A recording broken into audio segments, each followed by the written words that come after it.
Hey all, welcome to ShareTreck. This is Raj here. Well, friends, we have not spoken about CRISPR Therapeutics for quite a while now. Personally, I like CRISPR Therapeutics, but was absolutely blown away by Bluebird getting approval for Zynteglo and lost track of CRISPR for quite a while. And I therefore decided that today we should revisit CRISPR, and this video is going to be about a status update that shows some bullish catalyst by year end for CRISPR Therapeutics. And I'm also going to talk about how I look at CRISPR Therapeutics vis-a-vis Bluebird and the strengths of CRISPR Therapeutics going forward. So with that said, let's get started.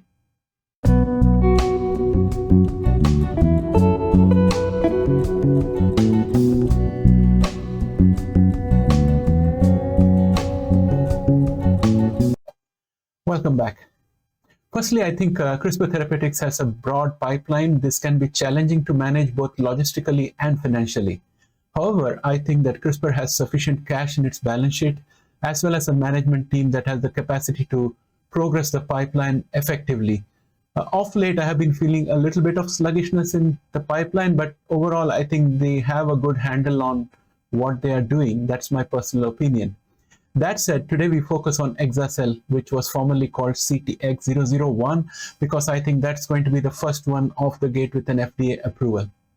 Exa-cel, just to refresh your memories, Exa-cel is an investigational ex vivo CRISPR gene-edited therapy for treating sickle cell disease and TDT, which is transfusion-dependent beta thalassemia.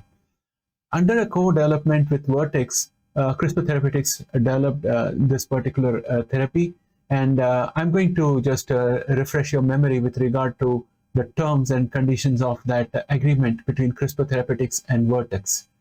Under the terms of the agreement, Vertex will lead global development, manufacturing, and commercialization of CTX001, while support from CRISPR Therapeutics will be available for that. Vertex will be responsible for 60% of program costs and will receive 60% of profits from future sales of CTX001 worldwide, representing a 10% increase in program economics compared to previous agreement. And CRISPR will be responsible for 40% of costs and will receive 40% of profits. So this being a partly owned therapy for CRISPR Therapeutics, I don't think this is going to be a huge windfall. But under the terms of the agreement, CRISPR will receive 900 million upfront payment, which it has already done, and that's what is keeping the balance sheet so healthy. And it also has a potential for receiving another 200 million payment upon the first regulatory approval of CTX001. So if you look at the pipeline of CRISPR Therapeutics, we'll check it out later on. You have two entries for CTX001, one for sickle cell disease, one for TDT. So as soon as the first one gets approved, CRISPR Therapeutics will get 200 million. After that, it's going to be 40% cost sharing and 40% revenue and revenue sharing. So that's the way it's going to work out. So we'll have to change our mindset when we look at the balance sheet and the funds flow for CRISPR Therapeutics once this therapy is approved. As I mentioned earlier, the upfront payment is now boosting CRISPR cash balance, and it seems likely that the 200 million may arrive in mid to late 2023, assuming approval takes place around that time. Exa-cel is currently being evaluated in two separate phase 3 studies for treating severe TDT and severe sickle cell disease. Both the late-stage studies are now fully enrolled, and the regulatory submission for the therapy in both indications is anticipated in Europe by 2022, I think by the end of this year. Discussion regarding the US submission package for Exa-cel is ongoing with the FDA, and SCD and TDT have a significant unmet medical need, and if successfully developed and commercialized, Exa-cel can provide a huge boost to CRISPR Therapeutics prospects. CRISPR, along with Vertex Pharmaceuticals, initiated two phase 3 studies for Exa-cel in pediatric patients with SCD and TDT. CRISPR Therapeutics has said that it will submit a biologics license application, which is called BLA, for the drug to the FDA before the end of this year. Both CRISPR Therapeutics and Vertex Pharmaceuticals are also developing therapies to address cystic fibrosis, DMD, and DM1. Those are the three conditions that they're working on. When we go to look at the pipeline of CRISPR Therapeutics, we'll check out all these, the status of all these therapies, where they are. Remember, Bluebird Bio is already rolling out Zynteglo for TDT right now at $2.8 million per patient cost. So would approval of Exa-cel start price competition with the $2.8 million being the upper end of the price range with a progressive trend to go downwards? So that's a big question for investors both in Bluebird as well as in CRISPR Therapeutics. But for investors in CRISPR Therapeutics, it's going to be a plus because there has not been any revenue other than the money that has been coming from collaborations for research. Whereas for Bluebird, it's a wholly owned therapy, so they get the full revenue and they're responsible for the full costs. So that's the thing that we have to keep in mind when we compare Bluebird with CRISPR Therapeutics. Also, the bulk earnings from CRISPR for CRISPR from Vertex is over after it gets a 200 million when Exa-cel is approved, and after that, as I said, it will be receiving revenue of 40% and contributing to cost by 40%. And with that said, meanwhile, we also have Bluebird inching towards FDA approval for lovo-cel to treat a sickle cell disease.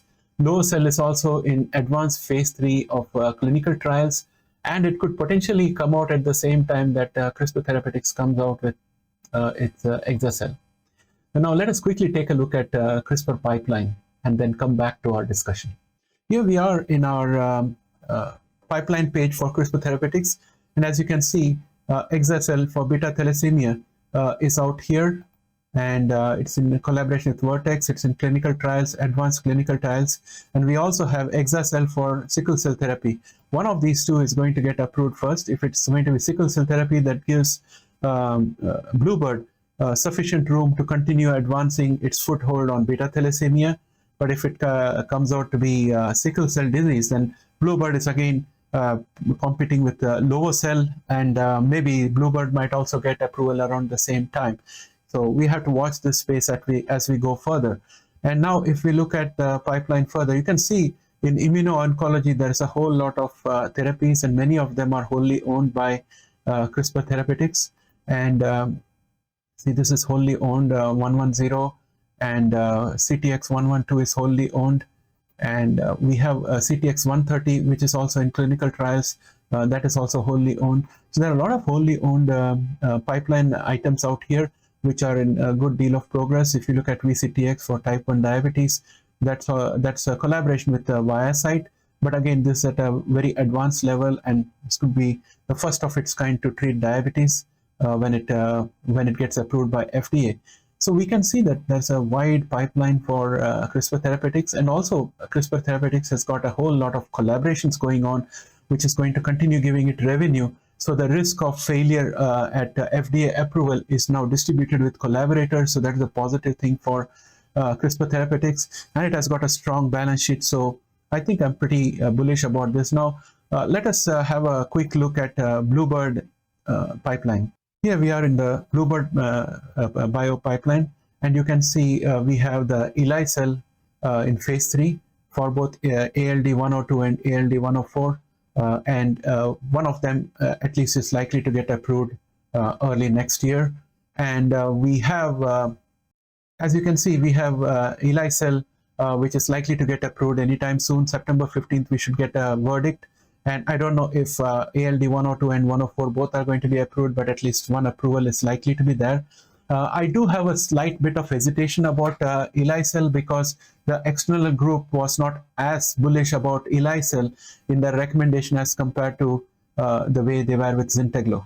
That said, we have lovo-cel, which is SCD-HGB210, which is also in advanced stage of clinical trials in phase 3. So this is also likely to come out in 2024. So it's going to be really amazing to watch this space going forward. With that said, let's revert back to our original analysis.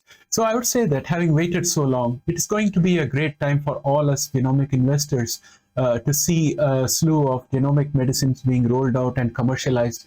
Science fiction is literally turning into science fact. Also, it will be good that when the economy comes out of the slump potentially in 2024 and the markets start to bounce back, our genomic stocks will be bouncing back real hard, and in my opinion, because we got all these new therapies that are going to be once and done therapies, and they are going to be in high demand. And in this context, now it seems that for the short term, Bluebird may perform better than CRISPR given its size and potential revenues, because it's all wholly owned therapies and revenues. But however, in the longer term, CRISPR has got more candidates in the pipeline as compared to Bluebird, and many of those candidates in the pipeline mature into FDA-approved therapies. And especially the wholly owned CAR-T therapies could be a really big revenue booster.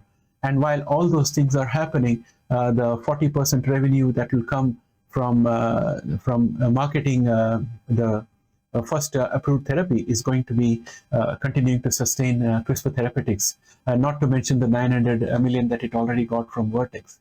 Overall, things are looking good, my friends, and I think we just need a little more patience. We have been patient for 5 long years. Another year should not be a big matter. With that, my friend, I'd like to bring this video to an end. I hope you liked it. If you did, please do not hesitate to press the like button, as it helps the channel.